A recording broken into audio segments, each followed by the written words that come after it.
there. Didn't happen, no problem.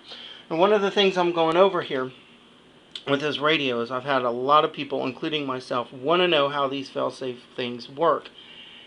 I haven't tested it out in the field. For one, the field's got a lot of high grass, and I really didn't feel like walking through the grass to go get the plane today just to test this out. I swear I'm going to run a test, but I am going to show you how the failsafe works. First off, you want to hit the menu and hold it.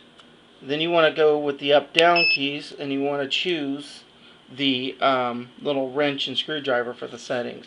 Hit menu again. Failsafe is found down to where my finger is. You really can't read it. This is a lousy camera, and I'm not rich. But you want to go down, and there. That's failsafe. You want to enter it. Now, the top one is aileron. Second one is elevator. And the third one's your motor. This plane gets out of range. And what I'm assuming this radio will do is you don't want it to keep flying. However, you don't want it to crash. But, you know, so what I'm going to do for the settings, and I'm going to show you in a second, is I'm going to set my elevator to go slightly up. Alright, not like this, but just slightly up. I'm going to set my elevator or my ailerons to slightly turn. Just in case it's heading towards something, it'll slightly turn away. And then I'm going to set my throttle to 0. I want it to shut off, turn, and with the power loss, kind of bring the nose up a little bit, turn just a little, and kind of glide down in a circular fashion. This I'm hoping will, you know, prevent the nose from diving into the ground. That's the purpose of this, of having the elevator up a little.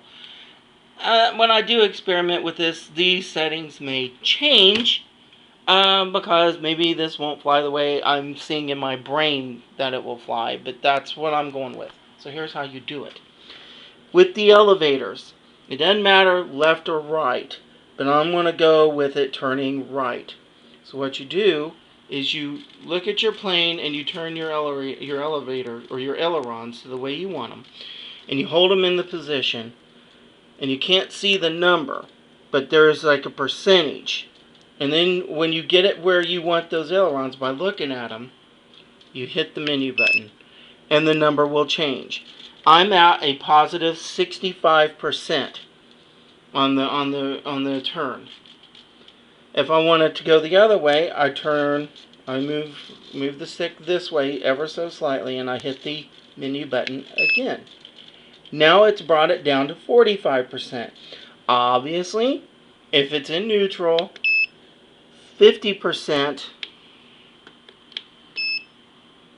Run a real quick tap. There, you have to push and hold it, and then it goes to actually 51%, which is still the neutral position. Alright, so let's go over it again. 51% is neutral. Keep that in mind. Except for throttle. Throttle you want 0. You want it to cut off. I'll get to that in a minute. But with the elevators, to the right, the number will go over 50%. You hit the menu and hold it with it in the position you want. You hit the menu and hold it, and watch the number change. I got it at 61. I think that's a good slight turn. Now let's move down to the elevator. Elevator, I want it slightly up. Not a whole lot. I'm looking at my stick. I'm thinking about maybe right there. Just something to keep the nose up off of the ground, you know, so it don't take a nosedive, but doesn't do or try to do a loop-to-loop in the sky. Put it where I want. I look at the plane, see where I want it. I hit and hold the button. That's at 44%. So down makes the number go down. If I push it up, let's say I want it to go into a direct nosedive to an extreme one. That took it way up to like 91%. But I don't want that. I'm going to put it back here. And watch where I want it to go. You can actually sit there and look at your plane and watch where you want it to go. Push and hold. I'm sorry. You have to, when you do this, it's tricky. You actually have to set it where you want, push and hold the button, Look and see how much this changed. It's down to 35%, which means the nose is going up. Throttle. Well, I was experimenting with this before I made the video. It's sitting at 13%. I'm going to put the throttle all the way down and push and hold, and it is at all zeros. So my assumption on the fail safe on this is that if this plane was to get out of range, okay, or something was to cut out, the nose is going to go up slightly, the plane is going to start a turn, and then it's going to cut the motor off and hopefully turn away from the direction it's going and slowly come for a landing. Or if I'm being completely insane out there, it's just going to crash. But at least it won't keep flying miles and miles and miles away. So that's how you do the fail-safe on the Turnigy 9X.